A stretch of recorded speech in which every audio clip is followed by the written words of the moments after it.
I'm Devon. And I'm Joe. And we're here recording in a room on a typical Tuesday afternoon. In the same room. The same room! I'm so excited! This is ridiculous! This is amazing! You're a real person! I know, it's like we didn't know each other. What? I'm not a holograph. Joe was able to touch... Well, hologram! Oh, what's holograph? Holograph is like when it's like a holographic like Yu-Gi-Oh card or something. Okay, Yu-Gi-Oh card. I also have Yu-Gi-Oh cards, it's fine. Yeah, okay. Anyways, we're real, we're in the same room. This is the first episode we were able to record in the same space and not a Zoom call. And I'm terrified of it. I'm excited. We've recorded a podcast before in the same room, but that is not this podcast. I don't know why you had to mention that, but cool. Yeah, anyways. So, this podcast we talk about everything Taylor related. Taylor news, song breakdowns, any insane fan theories, which is actually what we're going to be touching on today. Well, that's terrifying. Devon has a monopoly on fan theories, and I don't know much about them. Yeah, I do. So I'm going to be relatively quiet for this entire episode. Also, relatively stunned. Yes. So this is an episode I've been wanting to do for a while. It's the biggest conspiracy that I can think of. It is the fact that Taylor Swift has been in relationships with women. Some would call her Gaylor Swift. Now, a big disclaimer that I want to put out there at the very beginning of this episode. Everything listed here is personal opinion and speculation. It's all alleged information. I don't want to, label her as anything. I'm not trying to say she's, bi or lesbian or asexual or questioning. She has come out herself saying she's straight. She has said that, stop shipping me with my friends, like stuff like this. So we want to take that into consideration. So instead we're going to ship her with her friends. We are. So this But out of respect and not... Exactly. If everyone can speculate that her millions of songs are about all these guys, why can't I speculate that they're with women? We can speculate anything, but we just want to make sure that we're doing this with the utmost respect for Taylor, because we love her, and we hope that one day we'll meet her because of this podcast. That is the ulterior motive of creating this. Taylor, we love you. I also love conspiracies. So we're going to do a deep dive today into why there's some kind of gayness to her life that we don't know about. The best thing about conspiracy theories is usually they are absolutely insane. Usually they point to a lot of random things, and they are just generally exciting and fun to speculate about, even though they might have no truth to them. Like this one has no truth to it whatsoever. That's I don't know. We're gonna find out. So, okay, let's just jump right onto it. Here is the first exhibit. So Exhibit A, we have Emily Poe. For those of you who don't know Emily... Okay, I was going to say, who is this person? I don't even know who this is. So back in the self-titled days, Emily Poe, as you can see here, she was Taylor's fiddle player. And I believe they were in a band beforehand. I'm not quite sure. Correct me if I'm wrong. Didn't she have a redheaded fiddle player too? Maybe later on, but Emily Poe was her first fiddle player. Okay. Because I know in the Speak Now World Tour Live, she had a redheaded fiddle player.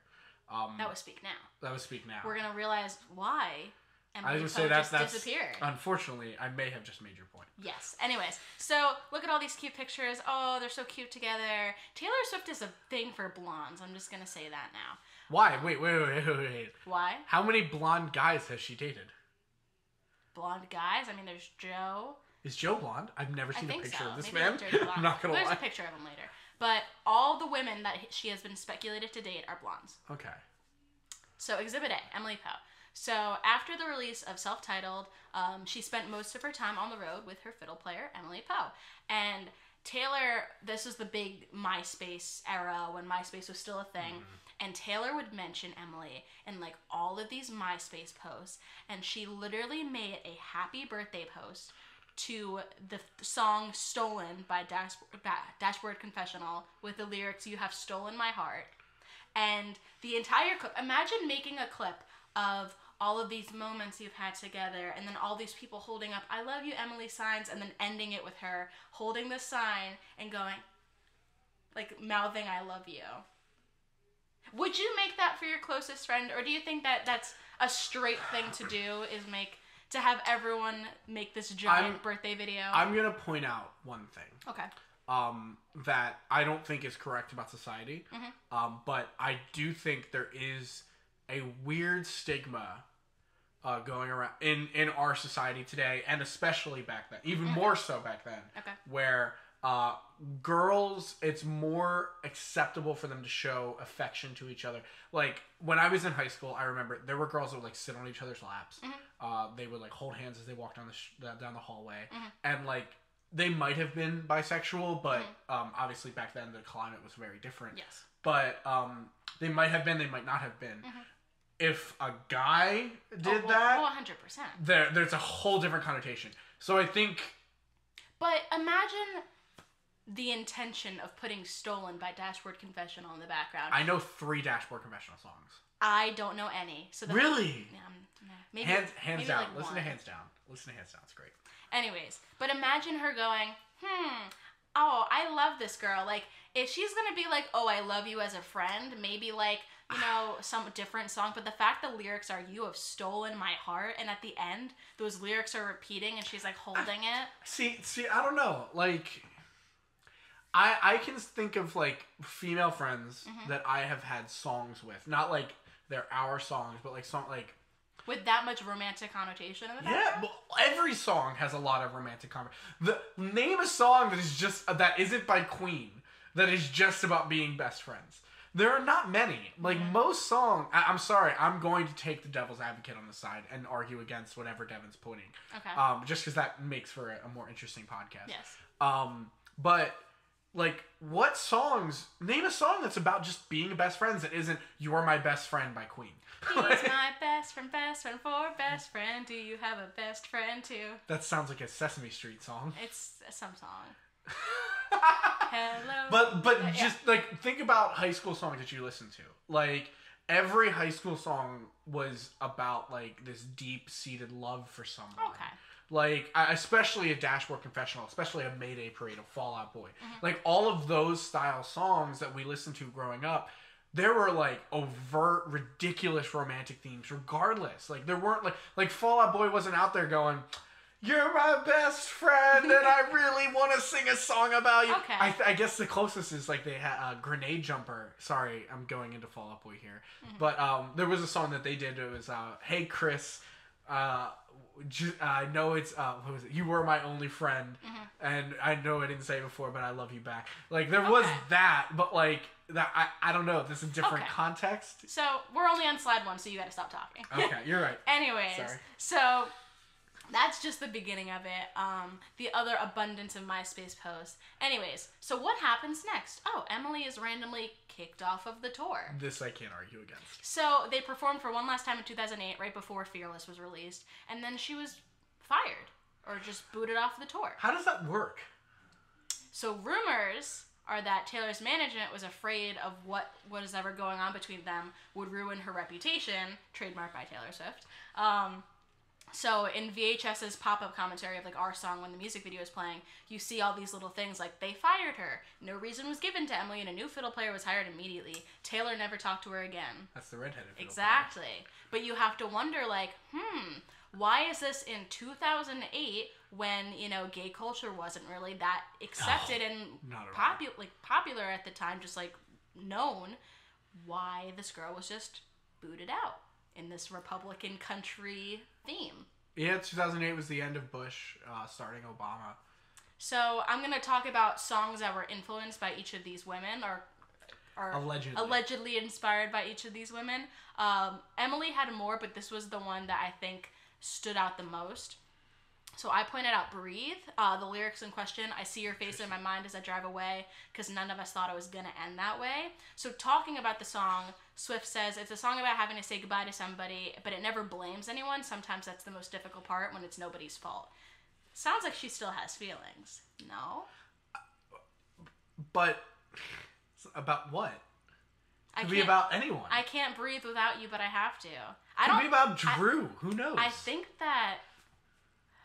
I think this is a gender-neutral song. That's I agree. That's big true. Theme of a lot of these songs is that they're gender-neutral. I will say that's a good point. I never thought about that, because she starts getting heavy into assigning gender in Fearless.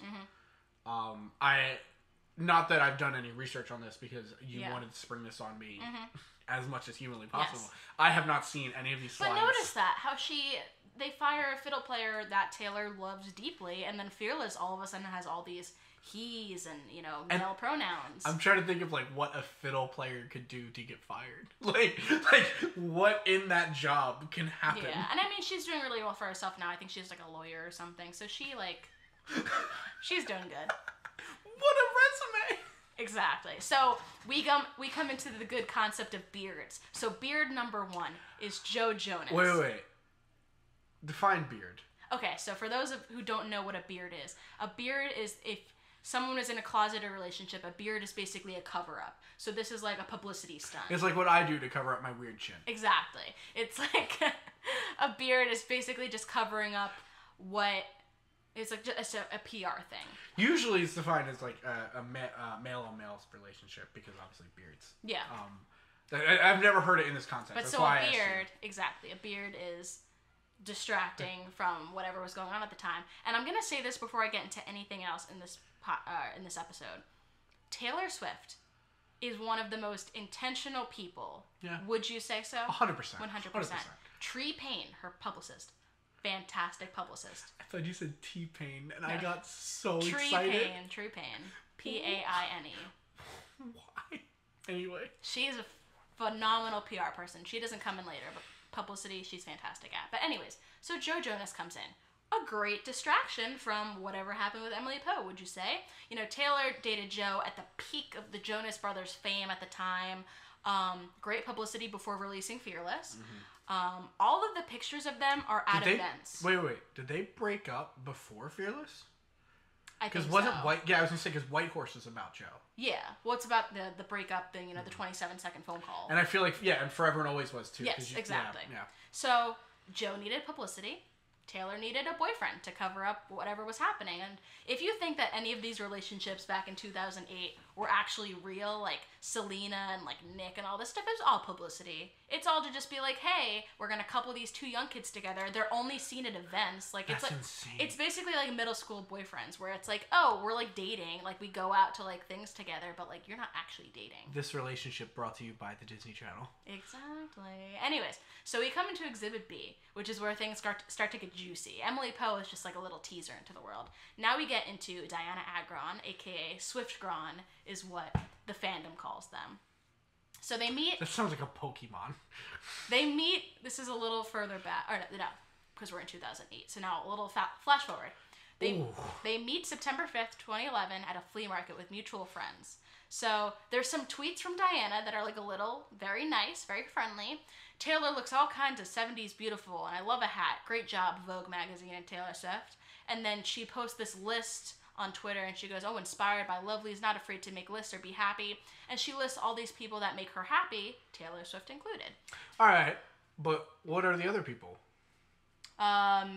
Ashley Avignon is one of their, I don't know how to say her last name. She's one of their mutual friends. Just friends, just friendly people. Good old painty hands. Good old at painty hands, whoever that is. And then they go to the movies together, which you wouldn't know unless a fan snapped a picture. But she tweeted, oh, who went to see Hunger Games? Have to say, I jumped gas and peeked my fingers through the entire time. I'm a baby. It's great. But you wouldn't know that she basically went on a little friend date date with Taylor Swift. Is Hunger Games a scary? Who is It's really not. I was like, who has to look through their fingers? She's reaching there. Anyways, then she meets her mom, March 30th, 2012. So a couple months after. That's a big step. And you wouldn't know that Dianna was there except for this article. So paparazzi is only taking pictures of Taylor meeting a fan outside of this restaurant on March 30th. But you wouldn't know that, the 22-year-old musician ate alongside mom and Andrea and good friend Dianna Agron. Not pictured. Why are they not pictured? I like that. I like that diving into a bracketed comment. Here's the thing.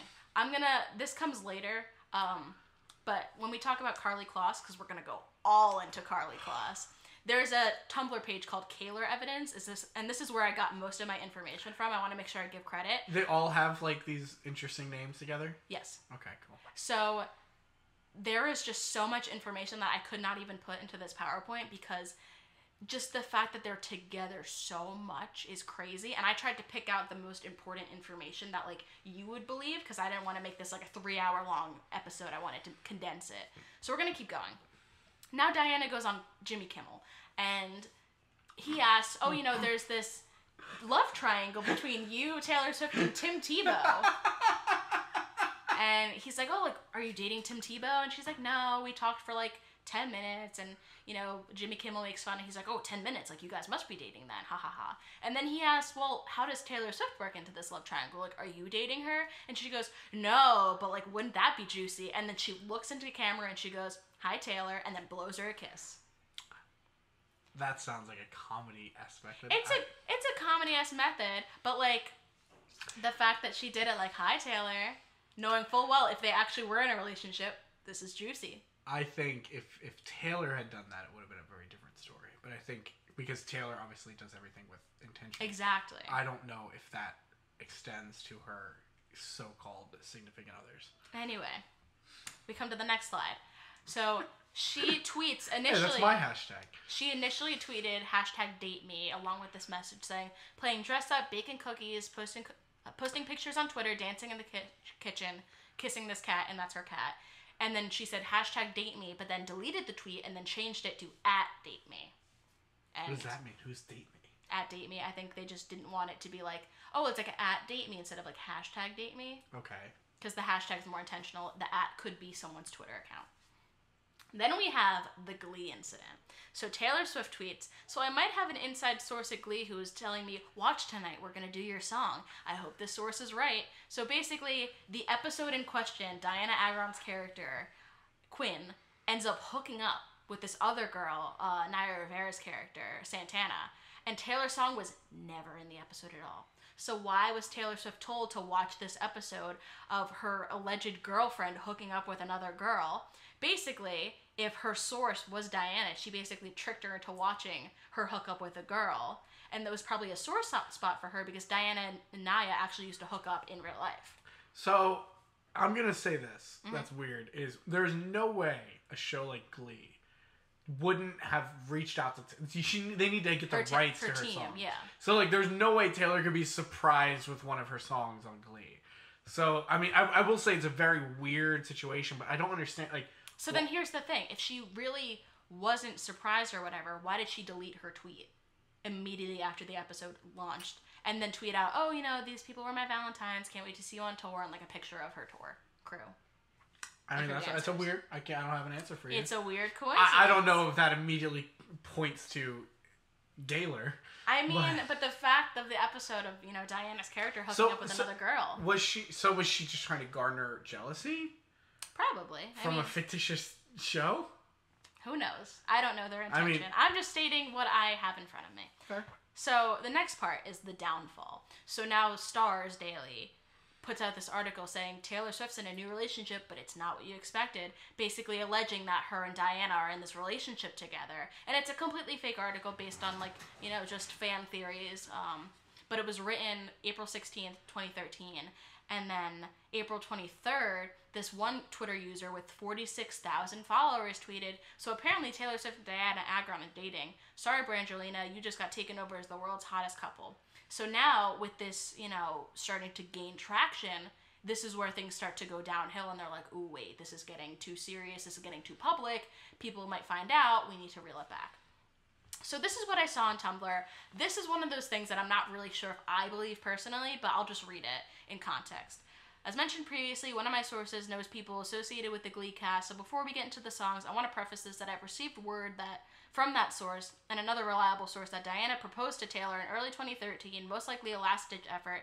Taylor had to be realistic about it, so she obviously couldn't say yes. They were in a very on and off again relationship, and their relationship appeared to be an unhealthy one in some aspects. Keep in mind all of this as I discuss songs that are about Dianna off of Red in 1989. Taylor makes a lot of marriage references on the two albums, and this information makes a lot of things clearer. Again, not sure if I believe it, but it's just a tidbit to keep in the back of your mind. That sounds so odd. It seems very odd, yes. But again, back of your mind, don't really, you know, take it with a grain of salt. So, songs about Dianna on Red. Everything has changed. In one of the first releases of Red, Taylor's secret message for the song was, Hyannisport, which is, spelled Hyannis, was the actual name of the place. However, the way that she spelt it in the secret message was Hyannis, which is the same way that Dianna spells her name, Ianna. Yo. Dude, this is like, that like in the 90s when they had that commercial for the claw to get things out of reach that you couldn't reach for. You're using the claw to reach. Hold on. That. So there's that. And a lot of people that think the song is about Conor Kennedy, who she dated at the time, because Hyannisport is where they met. But they didn't have their first date until July 25th. And Ed and Taylor recorded the song on May 28th. So how is she writing a song about a guy she never met? Is this the part where we go, dun, dun, dun? Edit that sound effect in. But it's impossible to write a song about a guy that you don't know. I disagree. She wrote a song apparently about Conor Kennedy. It's 100% possible. But it's possible she could have written the song influenced by someone else that isn't him. Sure. But keep in mind the clue, the spelling, the fact that she didn't know Conor Kennedy. The spelling seems like such a reach. They referenced green eyes in the song. She references green eyes in every song. Sorry. Dianna has these green hazel eyes. She references in I'd Lie. Yeah. Green and eyes. Also, Hyannisport is where Taylor and Dianna vacationed one year in the 4th of July, 2012. So, double meaning. Also, Hyannisport. Putting it out there. One of the lyrics I just kind of pointed out, let me know that it's not all in my mind, these feelings that they're having. Okay. So, the next one, Holy Ground. The song is gender neutral. This is going to blow your mind. Oh, cool. So, the lyrics, I left a note on the door with the joke we made. Throwback to this Halloween party where Taylor Swift wrote on Diana's door this little note right here, and it says, I'm a little kitten and I need to nurse because I'm a runt and I'm likely to fall victim to predators. Some weird joke that isn't... What? It's not really a joke, but that's what she wrote. But Taylor Swift... What? Where did we get the... What? That's what she wrote here. That's so weird. And then Taylor Swift dressed up as a cat for her Halloween party. So I left a note on the door with the joke we made. How does that line up? That's all. I'll give you that. That is weird. Also, is that normal to write a note on the door with a joke? What? Well, there's a lot of jokes on that door already, so she wrote another one on there. Okay, I'll give you that. That's a good one. That is a good point. Next one, 22. So you know the song 22. It's about friendship and being. I've never heard of it. And being 22. As Taylor Swift fans, we know the song.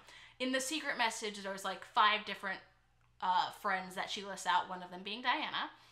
And if you look at the original lyrics, this is her notebook. Okay, yeah. So you see what she changed it to. Beforehand, it says, sometimes it hits me we're moving quickly towards something hazy, a future I can't see. Let's break the old rules while we're still 22. You look like bad news, I gotta have you. But look like bad, that's from I Knew You Were Trouble, right?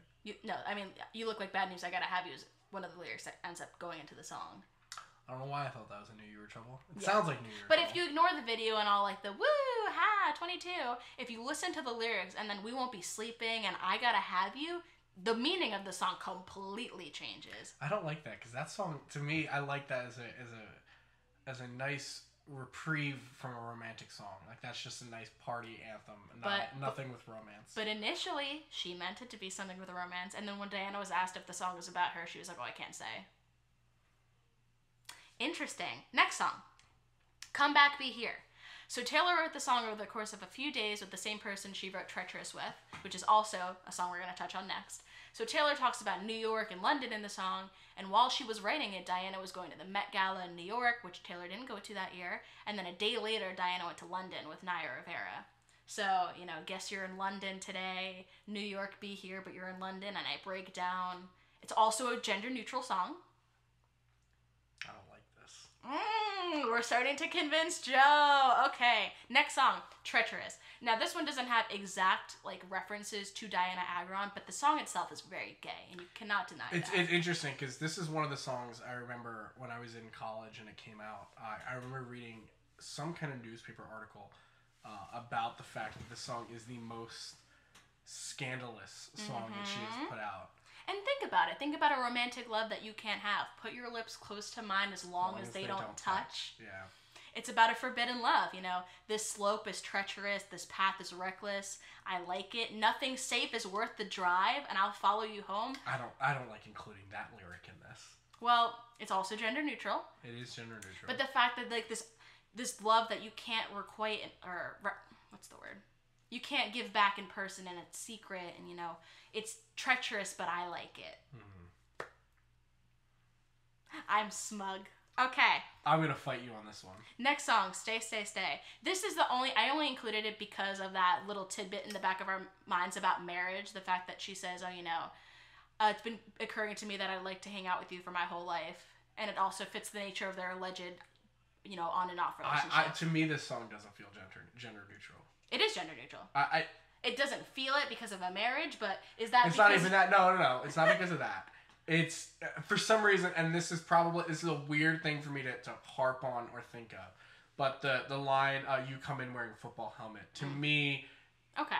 Not to say that women can't wear a football helmet, or that women don't have them, but to me that signifies well, I think this is an important point. So before we get into later stuff, which is, you know, when we talk about like all the beards and stuff and her writing her songs, you have to keep in mind, if people are starting to think that, hey, she might be dating a girl, do you not think that she would start to plant other information in her songs? That's true. Yeah, but why would she do it on the same album? No idea. So before we go into the next one, because I think that's the end of Red, we're going to move into 1989 and the gay stuff of 1989. Yes. We're going to take a quick break to hear an ad from our sponsor, Anchor. So join us when we come back from that. And we're back. Hello, everyone. Welcome back to Gaylor Swift, a conspiracy theory. So, we are going to be still touching about Dianna Agron on 1989, I Wish You Would. So now we've come off of Red, we're going on to 1989. So Taylor Swift's last public interaction with Dianna was at the Fun concert in September 2013, as stated earlier, and I Wish You Would was written October 2013. So the song is assumed to be about Harry Styles because it references an ex driving past her house. Harry did buy a house in LA in March of 2014, right around the time Taylor was making her move to NYC. However, Dianna bought a house in LA near Taylor's in July of 2013.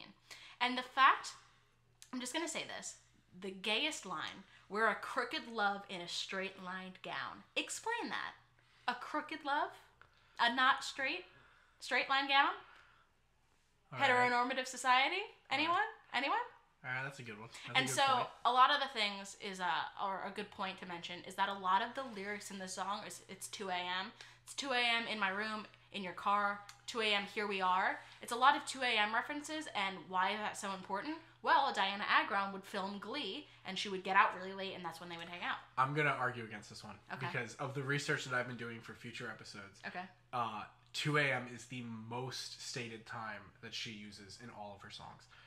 She uses it in close 158 in Last Kiss, but she uses 2 a.m. a lot through Fearless and Speak Now, and self-titled. The 2 a.m. I think at least in those, I don't have the exact numbers. At least for Speak, she at least uses it close to 4 or 5 times. The only other time she's ever used is 4 a.m.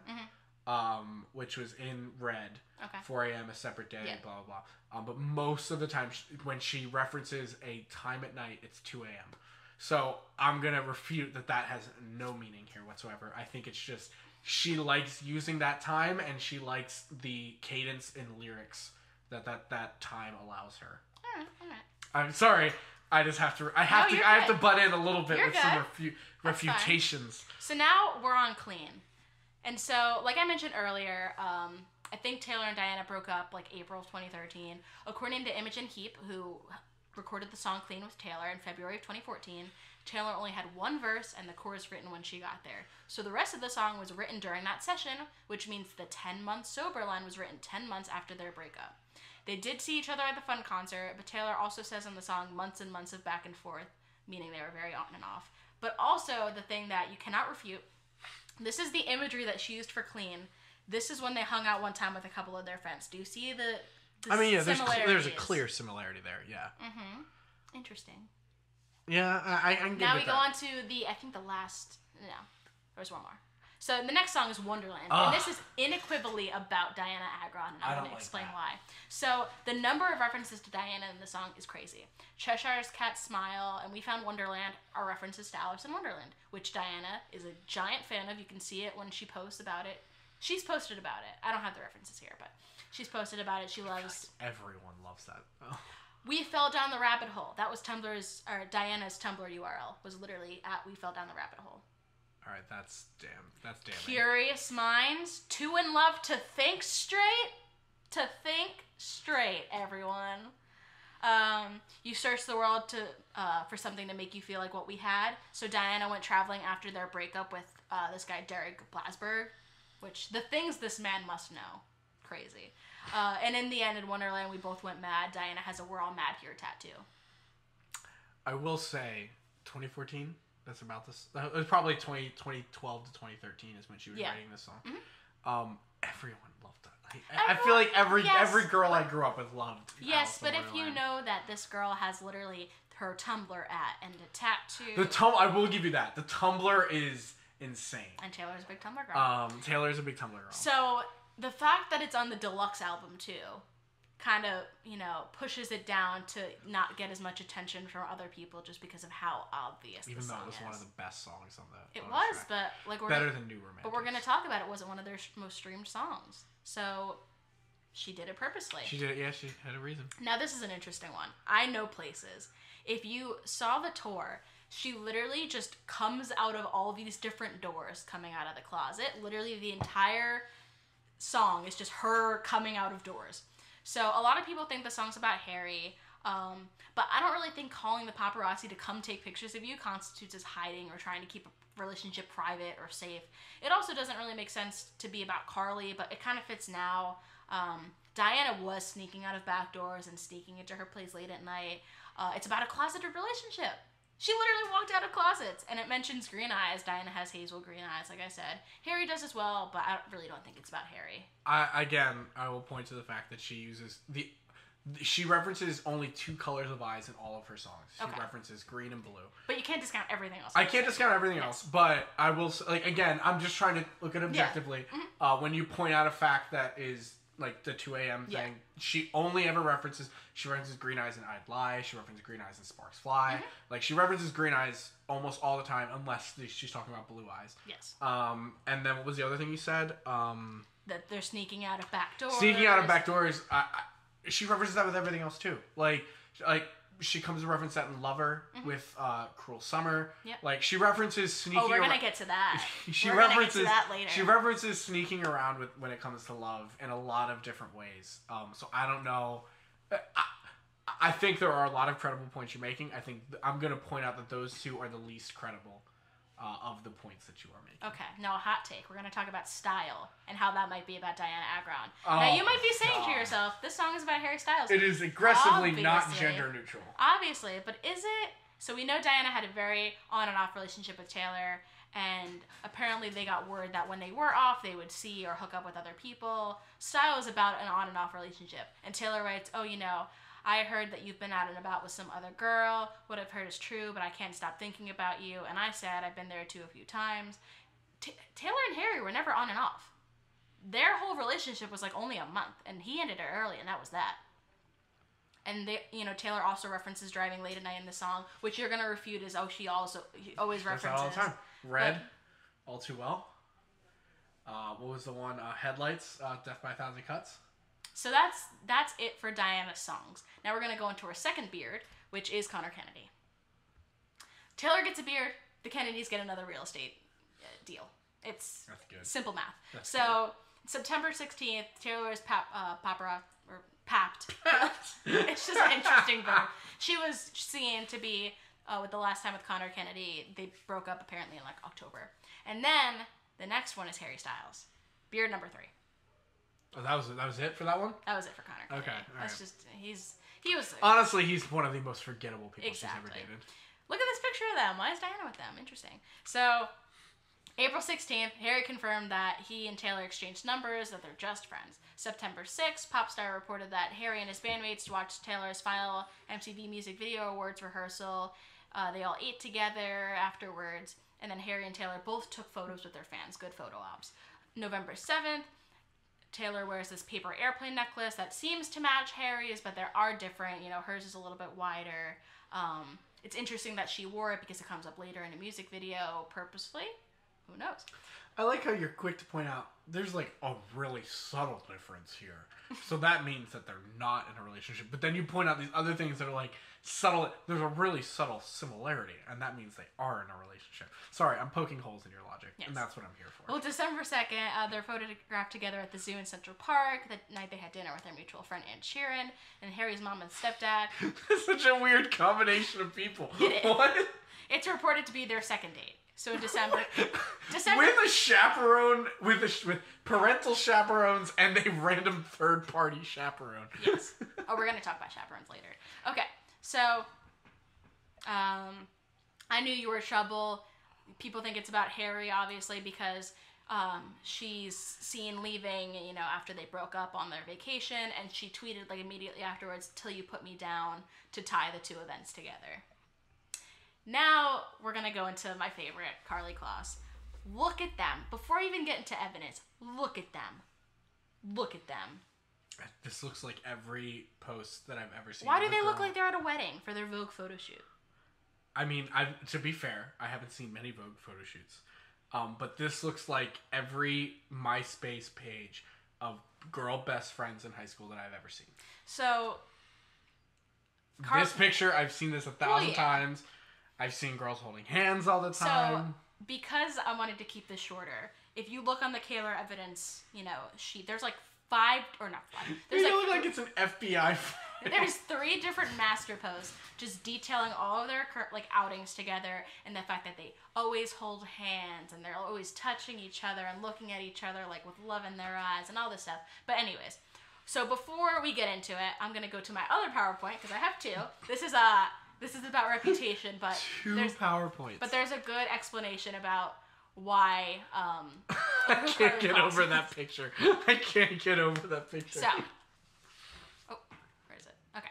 So, who is Karlie Kloss? So, according to Taylor Swift, these are words from her mouth. She is a Victoria's Secret angel lady. She has shiny abs. She's actual sunshine, and she's her favorite person to dance with. So, other facts about Karlie Kloss: she's amazing. She made this code program called Code with Klossy, a program to teach young women how to code. What? That's awesome. Yeah, it is awesome. She is a mega successful hot fashion model. She was scouted at 14 years old, which is crazy. Taylor didn't make her famous, despite what some people may say. They drove to Big Sur, which is this really cute romantic like vacation spot, and Taylor Swift played 1989 to her first before anyone else heard it, which is it's interesting. Just a little point. Taylor almost moved to London, but then Karlie convinced her to move to New York City, and that's in their BFF, best friend video. There's like a whole video about it, but I didn't want to show it here. If you want to look it up afterwards, you can. But basically, they're prompted to talk into, like, look at each other in the eyes and talk, and the first person who stops talking is out. But you know, Taylor mentions, like, oh, you know, I almost moved to, or no, Karlie mentions, oh, you know, Taylor almost moved to London, but I convinced her not to. I convinced her to stay, which is like, oh, interesting. And she also is now married to Josh Kushner, but they were dating at the time of this PowerPoint. Allegedly. So, a brief overview. So, Karlie and Taylor officially met at the Victoria's Secret fashion show in November of 2013. They took a totally platonic trip to Big Sur in March 2014, which resulted in very, you know, not gay photos like the one seen there, like the one of her hugging in the background, and then the one of her, you know, kissing her cheek, you know, straight things. I've seen these photos. The pair was inseparable leading up into the 1989 era. They were constantly gallivanting around New York and platonically holding hands. According to Rolling Stone, Karlie has her own bedroom in Taylor's apartment that Taylor keeps stocked with her favorite snacks. Doesn't matter that Karlie has her own apartment right down the street. She needs her own room at her best friend's house. How convenient. What I'm hearing from this, Devon, is that you just don't have best friends. And I'm really sorry about that. All right. Public interaction between the two died down when they were caught dancing very closely at a 1975 concert in December of 2014. We're going to talk about that later. As far as we know, they remain close friends to this day. So they weren't a part of that schism? What do you mean? But wasn't there like a big, like, shake up with the squad? She was in her squad for a while, and then they had like a falling out, which may have not been a falling out. May have been a breakup. Exactly. Thank you, Joe. So look at them. They're like holding hands. They're all lovey-dovey. Again, I've seen all of this on women's MySpace pages. Mm-hmm. Okay. So now, we're going to get into Reputation in a bit, but beforehand, we're going to jump back to my other PowerPoint. So, 1989. These songs could potentially be about Karlie. So, You Are in Love. Taylor claims that the song is about Jack Antonoff and Lena Dunham. And Jack had no clue about it until October, and certain lyrics didn't stick out to him. You would think that if the song was written about you, he would be able to like pinpoint lyrics like, oh, I get it, but he couldn't. However, quite a few of the lyrics can be tied back to things Karlie and Taylor have done, or just tie back to things in general. The light reflects the chain on your neck. Karlie has a gold necklace with a K on it, and she gave Taylor one that has a T on it. You can feel it on the way home, which was, Taylor posted a picture of them at Big Sur, and you could feel it on the way home. She captioned it with her and Karlie. One night he wakes, strange look on his face, pauses, then says, "You're my best friend." I know they use the he pronoun, but Karlie and Taylor have both proclaimed very publicly that they're each other's best friends. You two are dancing in a snow globe round and round. When they were dancing on the runway at the Victoria's Secret fashion show during I Knew You Were Trouble, it looked like an actual snow globe. I think those are stretches. Okay. Personally. Other ones won't be. So, now the second song in 1989, Wildest Dreams. Again, using he pronouns, but he said, "Let's get out of this town, drive out of the city, away from the crowds." It reminds me of them getting out of town, going to Big Sur. That's a good point. He's so tall and handsome as hell. Karlie is very tall and very handsome. I said, "No one has to know what we do. His hands are in my hair, his clothes are in my room." The whole "no one has to know what we do" line kind of gives me like closeted gay vibes. Clothes are in my room. Well, one, closet. Two, she has a room. She has a room. Mm-hmm. Yeah, that's a good point. Another song, or another reason why I think the song's about Karlie is the message being sent. Like, after Taylor and Dianna ended, it makes sense why Taylor would be nervous or scared of her relationship with Karlie, that it was going to end the same way it did with Dianna. It seems like she kind of forms this pessimistic but sensible view on how she thinks her relationship's going to go. Okay, now we're back to Reputation. So this thing is very interesting. So if you go to the Reputation secret sessions, Taylor makes it a huge point to tell her fans, like, you know, "Oh, this whole album is about my angel boyfriend of the year, no one else." When in every other album prior, she makes it a giant point to not specify who songs are about. Specifically with Dear John and Style, who are very, like, it's clear who those songs could be about. But she's they reference their names in the song. Yeah, but she's like, "Oh, this album's about Joe," or not Joe, she doesn't say who it is at the time, but she's like, "You know, this is about my angel boyfriend of a year, nobody else, and if anybody tells you that it's not about him, you can go after them and fight them on it." She literally, she tells her fans to, like, combat anybody who says differently. Really? Which is very interesting. And then, during the secret session... Yo, that's sus as crap. One of her fans posted that during the secret session, she had her laptop, she accidentally showed the screen to her fans, and she's like, "Oh, you weren't supposed to see that." And it's her and Joe. Like, because it wasn't confirmed that those two were dating, because no one knew who Joe was at the time, but they were like, "Oh, you know... Oh, you weren't supposed to see that." And the fan was like, "That's interesting that you posted that. Did that happen to anybody else at another secret session?" And every single one, they were like, "Oh yeah, she accidentally showed the laptop of her and Joe." Like, yeah, oh no. So that fans were like, "Oh my god, this is definitely about Joe, her boyfriend. We love him so much, XYZ. See, it seems sus. I don't like that, because I do genuinely believe, like, I can point to a lot of songs on Lover and Reputation that seem so much about Joe. Mm-hmm. Yeah, so let's see. Okay, so this is a little bit of a timeline. So May 2016, Joe and Taylor apparently meet at the Met Gala. Taylor's dating Calvin Harris at the time, but apparently she's so taken aback by Joe that she dumps Calvin, and she immediately starts dating Tom Hiddleston for 2 months. And you have to admit this, Tom Hiddleston... Oh, Tom Hiddleston was 100% that a lie. whole relationship was a publicity stunt. stunt. Oh, 100%. I agree with that. They're gallivanting. They're meeting each other's parents. He's wearing an I Heart Taylor or TS Tom shirt. Hiddleston was her getaway car. That's what that song is about. We'll see. Am I going to get any pushback on that? I talk about it at some point. Okay. So July 2016, it's National Snake Day, where she goes into hiding. September 2016, Swift publicly splits. Taylor starts dating Joe at the end of September. The relationship goes public May 2017. March 2017, they start planning the Reputation tour, meaning that the album was at least close to being finished. And then Reputation was released, and everything was spilled at that point. There will be no straight explanation, only Reputation out now. Jesus. I love that. Okay, so in this Reputation dialogue, she has this whole like one-page essay where she basically drags everyone. She says, gossip blogs will scour the lyrics for men that they can attribute to each song. Slideshows backing up each incorrect theory. Like, how could they be so sure that each theory would be incorrect? We think we know somebody, but the truth is we only know the version of them that they have chosen to show us. She's really out here telling everybody that they don't know her on an album largely centered around the themes of secrecy and hidden love. It's interesting. Okay, so ready for it. We're welcomed into the world of Reputation with an anthem of secrecy, crime, passion, which we'll revisit throughout the album. First things first, let's distinguish between the two subjects of the song. The third person him in the verses, and then the you in the chorus. Let's say the him refers to public boyfriends, while the you refers to Karlie. The him is the jailer, the thief, the killer, the ghost, the Burton to this Taylor, which was not a healthy relationship, while the you gets the declaration of passion and love.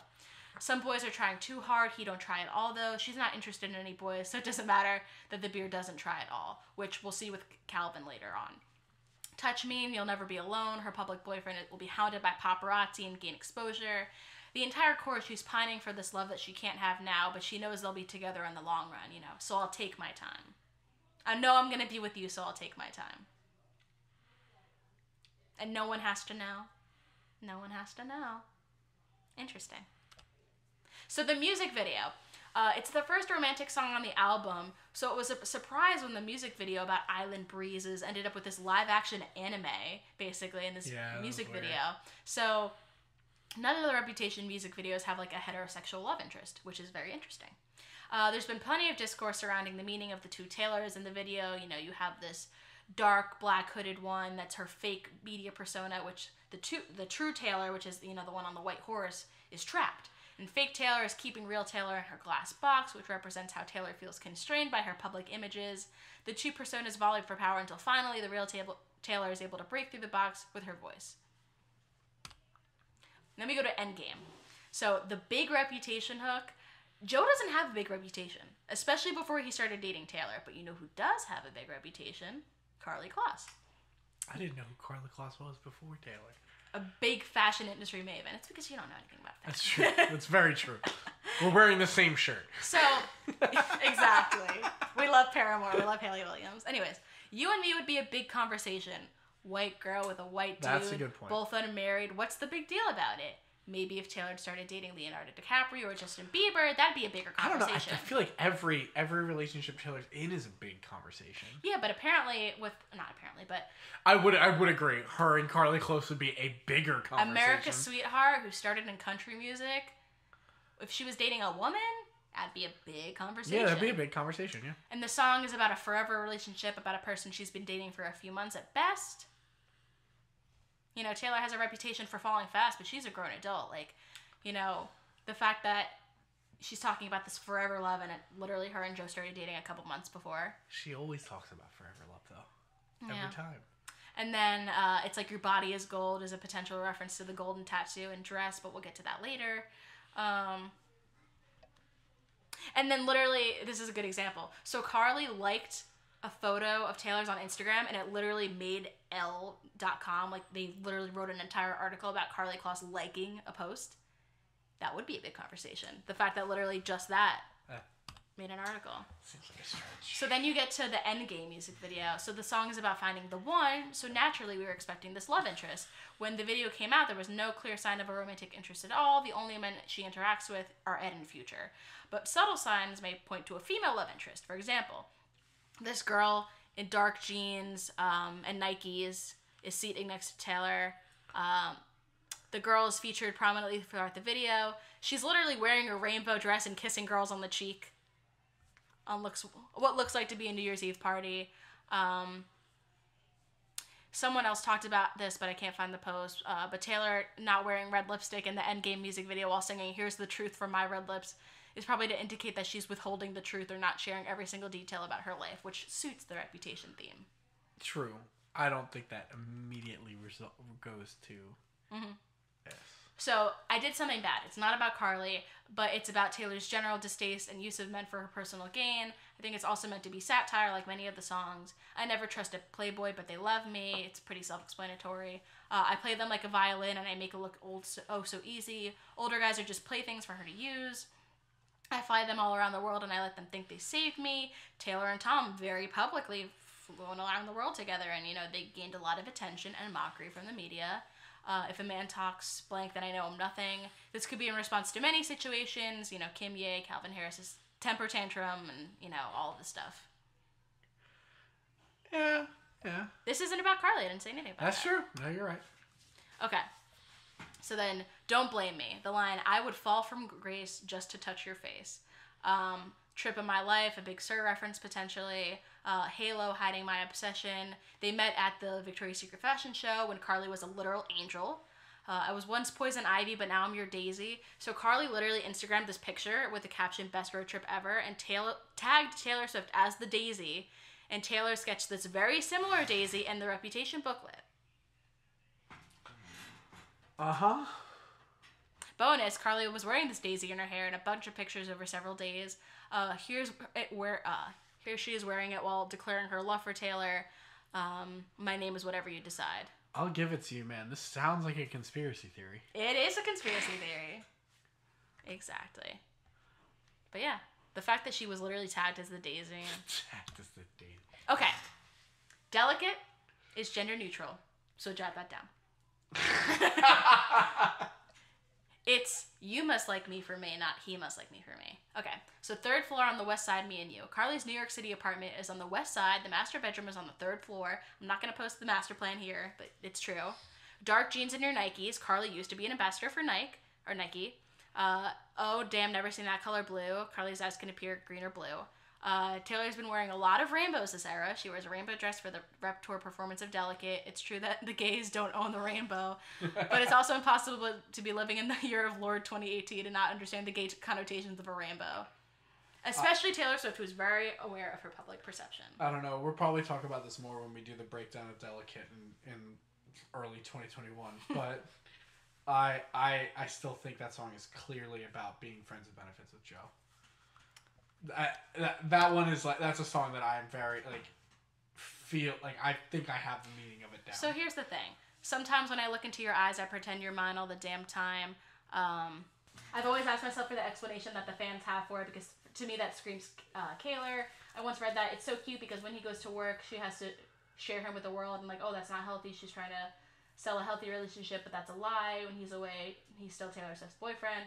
For me, that sounds like a person that has to go on dates with someone else, that hires paparazzi to, shoot them kissing, that goes to New Year's Eve dates with a bunch of friends, all that kind of stuff. Okay. Coming out is what's delicate. I like this explanation a lot. Maybe the delicate part she's talking about isn't the newness of the relationship. Maybe saying how she feels in being together and moving too fast with the person isn't what's happening too soon. Maybe what's delicate, what it might be too soon for, is coming out to the world. Is it too soon to do this yet? Because I know that it's delicate. Maybe she's giving Delicate so much attention because her coming out to the public has been a very delicate process for her, and now she's slowly revealing this to everyone. We're going to have a big, fun argument about this when we do the breakdown of that song. Okay.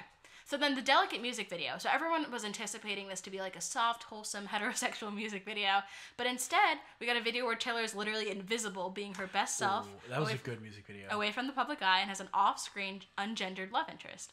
Seriously, why didn't it show the love interest? They could have hired, anyone to stand in the corner and smirk, but she kept it ambiguous on purpose. The ending is the most bisexual thing I've ever seen. It's the first time, you see both guys and girls, she's smiling to these people at the bar, and some claim that she's smiling to the man behind the bar, but she actually looks in the opposite direction, perhaps toward this mysterious blonde figure that kind of looks like Karlie Kloss.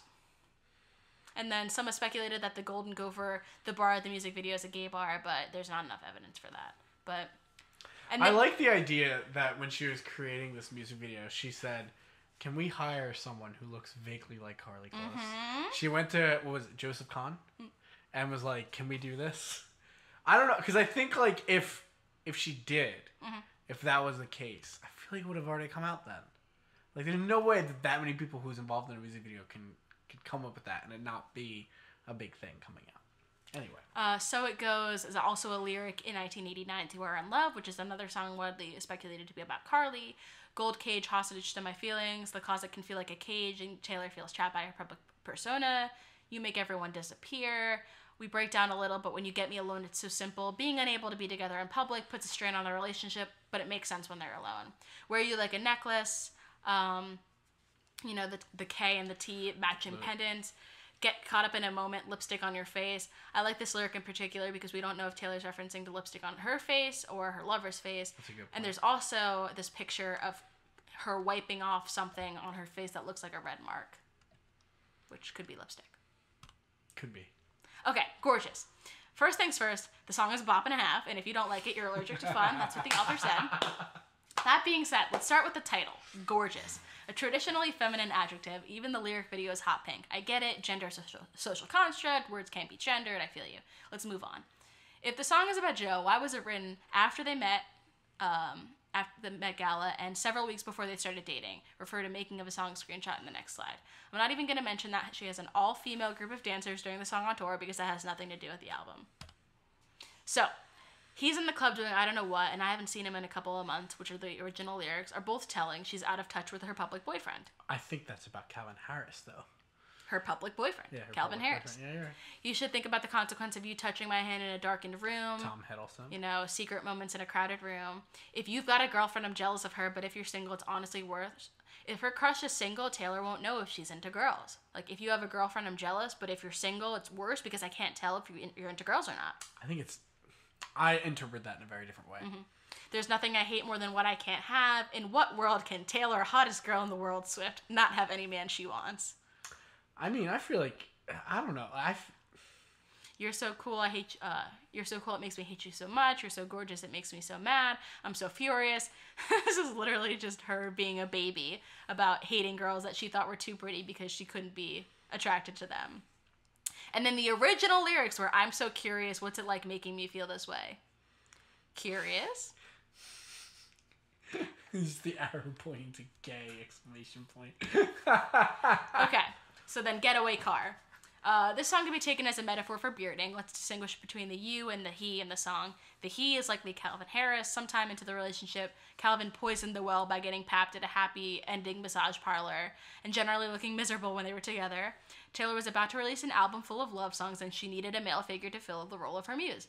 Her whirlwind globetrotting relationship with Tom was her getaway car. So you were right.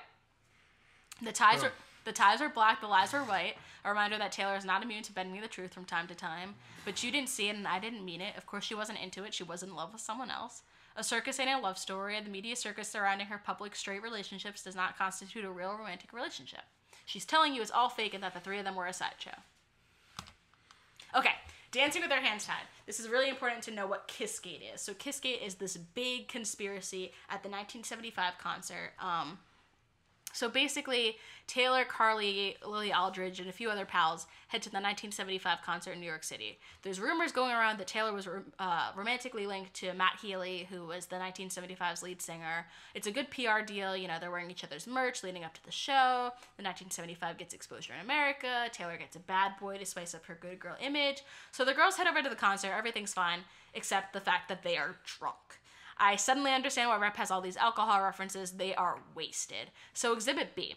So Taylor and Karlie are dancing and hanging all over each other. This picture might do you well, or not do it justice, because you can't really see it, but they are all over each other. They're like grabbing each other's faces and stroking each other's cheeks. And there's this picture on top that they're very close, and it looks like she's holding her head, and a lot of people think that that was them kissing each other. So people are, and this isn't a paparazzi image. This is like fans taking images of them. So by the time Lily and Karlie looked pissed, maybe they have sobered up and figured out the grainy videos of Taylor playing Koala Bear were going viral. So Dancing with Our Hands Tied, the tabloids run wild with this scandal. You know, this is when like People magazine's like, oh, shocking romance between Taylor Swift and Karlie Kloss. You know, Taylor Swift, America's sweetheart, not her. And then Taylor Swift like tweets this snarky denial, like, as my 25th birthday present from the media, I'd like you to stop accusing my friends of dating me, #thirsty. And then likes this post on Tumblr calling Kaylor shippers freaks. So you see her just like hungover. You would assume like an overcorrection. Exactly. You assume like, you know, if she likes something on Tumblr, a lot of people take that as like gold, and they're like, oh well, if she calls Kaylor fans freaks, like I can't do that because then I'll never meet her in XYZ. So at first, Dancing with Her Hands Tied might seem like a breakup anthem, but consider this. She's reminiscing with her partner about what she would do over if they had the chance. The song is about Taylor expressing her regrets about the behavior, the aftermath of Kissgate. I loved you in secret, first sight, yeah, we loved without reason. After they met at the Victoria's Secret fashion show, they were attached at the hip. Their friendship escalated very quickly. I loved you in spite of deep fears that the world would divide us. Taylor had anxiety about what would happen if they were found out, like they nearly were at the concert. But we were dancing with our hands tied. To have one's hands tied is to be unable to act freely. They would never act freely how they wanted to in public, but they danced together regardless. I'd kiss you as the lights went out, swaying as a room burned down. The lights were literally going down, and they were literally swaying at the concert. If I could dance with you again, I'd hold you as the water rushes in. I'd hold you through the media storm. I wouldn't like those nasty posts. I wouldn't push you away. I'd be proud of us. So basically, it's like, if she could redo it, I wouldn't do this, but This is what happened. Okay, so Dress. This is the second gayest song on the album, so it's only fitting that it comes after Dancing with Our Hands Tied. Compared to the anxious production of Dancing with Our Hands Tied, Dress is calm and quiet. It's the reprieve after the storm. The significance of the golden tattoo. So Karlie and Taylor both donned matching gold flash tattoos to Drake's birthday party in 2016. They also debuted the first of these Polaroids. Several months after Drake's birthday party, Karlie posted the second Polaroid for her birthday. We still don't know what's on the third Polaroid behind, and you know, what are you hiding? It's interesting. Okay. Our secret moments in a crowded room. They have no idea about me and you. There are plenty of sweet moments in crowded rooms. For example, you know, at the VMAs. I don't want you like a best friend. What straight person has to distinguish their feelings like this? It's super gay. You know, the author said, I'm pretty sure I said a variation to the girls I've dated. Everyone thinks they know us, but they know nothing about, you know. And then no one knew anything about Taylor and Joe until they went public in 2017. My hands are shaking from holding back from you. Why would she need to keep her hands off a man? Look at how tense her hands are here. She looks so nervous. Okay. And then in the live performance on the Reputation tour, Taylor dedicates his performance of Dress to LGBT activist and pioneer of dance, Louis Fuller. While she's singing the first chorus, a dancer runs up behind her and mimics angel wings with the fabric while the light flashes pink and purple, aka the colors of the bisexual flag. Okay, King of My Heart was written in August 2016. Some experts say yes. This screenshot is from the King of My Heart making of a song. Note the hair and her outfit with these little overalls. Here's a tweet from Karlie on her birthday in 2016. When you're halfway around the world and your best friend still finds a way to celebrate 24 with you. Look at that picture. She wrote King of My Heart the same day as Karlie's birthday. Platonically. So surely there's no way she wrote a song called King of My Heart about a woman. Well, heteronormativity works hard, but I work harder. I made up my mind I'm better off being alone. Leading up to the 1989 era, Taylor had sworn off publicly dating in an attempt to, you know, shed her serial dater image. You try on Call Me Baby like you trying on clothes. Karlie's a fashion model. Change my priorities. We mentioned before Taylor was going to move to London, but Karlie convinced her to move to New York. All of the boys never took me quite where you do. All the boys and their expensive cuts. Salute to me like I'm the American dream, which are the original lyrics. Before they met, Karlie often referred to Taylor as the American dream and describes herself as a normal American girl. Your love is a secret I'm hoping, dreaming, dying to keep. It's another element of secrecy. Oh, and then drinking beer out of plastic cups. It's literally them at some sports game drinking beer out of plastic cups. It's the only time that ever happens. And you moved to me like I'm a Motown beat, and Taylor had captioned this picture, hair and makeup like a Motown dance party. Taylor explained during secret sessions that King of My Heart is about various stages in a relationship. It seems far-fetched then to assume this song was inspired by a relationship that was a few weeks old at the time of writing. And sometimes King is a woman. Call it what you want to. Why did she choose a song title that sounds so much like Karlie? She's smart. She knew what it was. The homonym was unintentional. It was the biggest coincidence of all time. Do I really think she sings Karlie What You Want on the album? Honestly, I'm not sure because it would be kind of careless. But the second Call It / Karlie at 2:40 makes it seem like she stopped caring. My castle crumbled overnight. They took the crown, but it's all right. It's a Kimmy incident. I want to wear his initial around a chain on my neck. But how can you put this up against the documentary where she's singing it to Joe and mouths "I love you"? Is she singing to Joe? Yeah. Does it show Joe? Here. Interesting. My baby's fit like a daydream. Again, Karlie's a fitness model with shiny abs. Loves me like I'm brand new. Implies longevity. If she was in a new relationship, Taylor would be brand new. I recall late November, Taylor and Karlie met at the show in November. And then New Year's Day. I'm just going to skip over this one because I can't read it. And basically, I want to get to the rest of this PowerPoint. So, songs about Karlie on Lover. So, I've loved you 3 summers now, honey, but I want them all. In the song, Taylor references loving someone for 3 summers, aka 3 years. If you believe her beards are legit, then she's implying she's been with Joe for 3 summers. However, that actually means she's referencing a time when she was on a world pap tour with Tom Hiddleston since the Lover album was completed in February of 2019, meaning she's only been with Joe for 2 summers. The lyric doesn't make any sense in the context that it's about Joe. It does link back to Karlie, though. I've personally heard from 4 separate sources that Karlie and Taylor became engaged during their trip to Wyoming in late August of 2016. She takes a trip to Wyoming. It's this whole ranch for Karlie's birthday. If you do the math, that was 3 summers ago. Taylor is also releasing the full length of the album right around the date that they suspect they got engaged, since they post around August 23rd to 26th every year. Karlie was also listening to Lover on repeat for 20 minutes straight at 10 p.m. on a Saturday night. That is a true friend right there. I was too. What's your okay, point? This one's very short. Cruel Summer, snuck in through the garden gate. That's literally her sneaking in through her gate. Not sneaking in, but just a little thing. Afterglow, fighting with the true love is boxing with no gloves. You look back at the Bad Blood video where they're boxing. These are just my reaches. Okay. Yeah. Cornelia Street, jacket round my shoulder is yours. She's literally wearing Karlie Kloss's cardigan. And then How the City Screams Your Name. Joe's not from New York. Why would the city scream his name? Maybe London's screaming his name. How this city? Yeah, it could be London. Surprise Beard, Josh Kushner, which is Karlie's husband. There's a picture not here, but Josh posted this video of these hands doing like the little heart shape, and then a day later she like reposted it to make it seem like she was with him, but she was actually at lunch with Taylor Swift after her Good Morning America performance when she posted the picture that she was with Josh. So people think that they created this distraction so people wouldn't speculate that some of the songs on 1989 were about Karlie, because she had a boyfriend. More like a beard. Okay, beard number 3 is Calvin Harris. I love this picture because you have Joe and Gigi. I think that's Gigi. And then you have Taylor and Calvin. And then Karlie's just on the boat.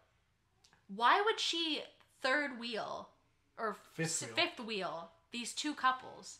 And why does he look so disappointed, Calvin Harris? Okay, so in this video that we're not going to show, Calvin says Taylor is the opposite of his type, and that it was only 4 months before meeting her, so it like isn't super old. Taylor Swift, like he didn't say Taylor exactly, but like he described this person like it's not his type. And then 4 months later, all of a sudden they're dating. So the only thing that can change someone's type that fast, in my opinion, is money, fame, or publicity. I don't know. The only thing that can change my type that fast is interest in me. Calvin has also said he doesn't like dating famous women, so why is he dating one of the most famous ones in the world? Billboard Music Awards, the night of the awards, there was an extreme amount of PDA. The lack of chemistry was very evident to people outside of the fandom. When it hugged, they seemed like they'd never done it before. Taylor's fists were balled up. The next day, we had, a lot of articles saying they saw what was clearly up with them that night, calling the sham for what it is. Audience footage can see that she knows the cameras are on them. They turn up the PDA, and then when they aren't, they don't talk, touch, or even really look at each other. The swan picture of like her and him on that swan together. They posted a picture of themselves on the swan floaty. The weather of the background of that picture didn't really match the weather in LA that day, and it was pretty chilly and cloudy. A few days prior, when Taylor had gone MIA, a pretty big grass fire had occurred, which would explain the haze in the background of the picture. Basically, it was a later gram to make it seem like they had spent the day together.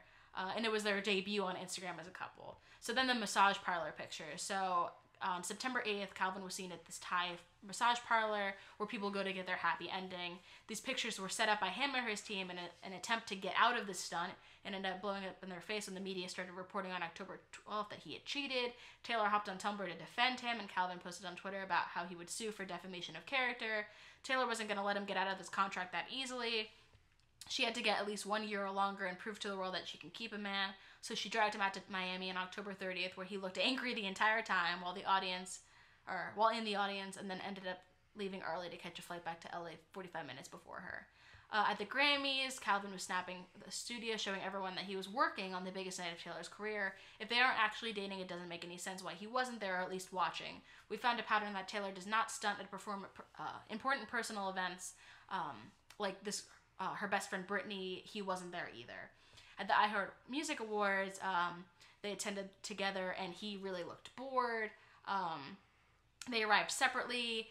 Tree, their PR manager, kept checking in on them, and their hugging was awkward. They didn't even stand up one of the times that she won, and he gave her like this little, half sitting down hug. He was on his phone basically the entire time. He looked miserable every time she was around.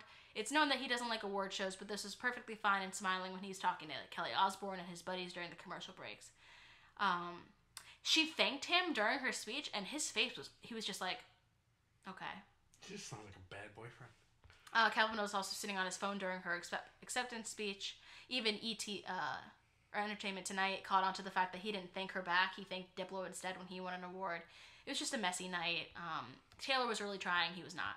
And then this part, so #copying with a K.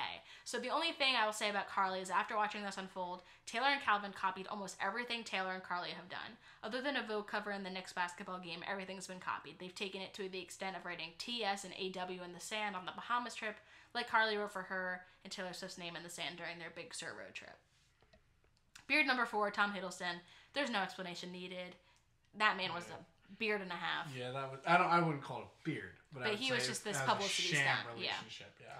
So then, beard number 5 is the big question: is Joe a beard? We don't know. I mean, songs that were written before she met Joe were "Delicate," "Gorgeous," "King of My Heart," and "Dress." And then Jack Antonoff was actually in this radio interview, and he kind of almost revealed it. So I'm gonna say this is Jack and this is Mark. So Jack goes, "There's a better chance if I'm working with a woman that we're gonna get along." Mark said, and she's not gonna say, "This dude, gave it to me like you wouldn't believe." And Jack goes, "Oh, or I just piled through these 4 guys over the weekend." And Mark goes, "Oh, you're not gonna have that conversation with Taylor Swift?" And Jack goes, "No, I like women, and particularly gay women." And he said it in that phrasing, and Mark goes, "Wait, is she gay?" And it kind of stops. And it's like, why would he mention that he likes women and gay women right after he talks about Taylor Swift? And then he backtracks and goes, "No, but I work with Tegan and Sarah, and they're both gay." And Mark's like, "Oh, okay, I was going to say, is it a breaking story here? Did I just tip it?" So the last part, before we conclude it, Taylor has said that she's straight. I'll believe her. I just am pointing out all these conspiracies that we have, that people have. The fact that she is such an advocate for the LGBT community. She says that she loves that she can be an activist for a community that she doesn't identify with. But then she releases "You Need to Calm Down" and has the colors of the bi flag in her hair, and these, cookies that she bakes for the secret sessions, which are literally the colors of the bi flag, and all this stuff. So she can be whatever she wants to be. I mean, really, in conclusion, like she said it herself, you can want who you want, boys and boys and girls and girls. What do you think? I think at the end of the day, if she wasn't what she says she is straight, she's at least bi. But I wouldn't lie. I feel like every girl I talk to is at least. I don't know how you can't be. Girls are just really attractive. At the end of the day, girls are very attractive. I don't know how everyone doesn't like them. Yeah. But so all this, especially being Taylor Swift, she can get anyone she wants. I wouldn't even be surprised if that's the fact of God, boys are so boring. I want a challenge. I can get any boy I want. Why would I not want to try for a difficult thing as a girl? To all of our viewers, I would highly recommend you go on Kaylor Evidence, the Tumblr account, and just really look through all this data. There's a lot that I didn't show, but all these pictures and them just, all over each other and, back and forth from New York daily. Anyways. But yeah, that's all that I have. I talked for a while. So thank you. That was an interesting one. I really like that. Thank you for sticking to the end. This was a lot of work. I had 20 tabs open at one point. Dude, you did it. There were 2 different slides. Amazing information, all of them. I am so impressed. Thank you. This is my research. I never want to do it again. It's so much work. So are we taking conspiracies out of the intro? No. This is the biggest Taylor Swift conspiracy. I'll go into others, but this one I literally have a headache right now from going through all that information. No, but that was great. If you like what you hear, please let us know. Give us a comment. Follow us on any place you find podcasts.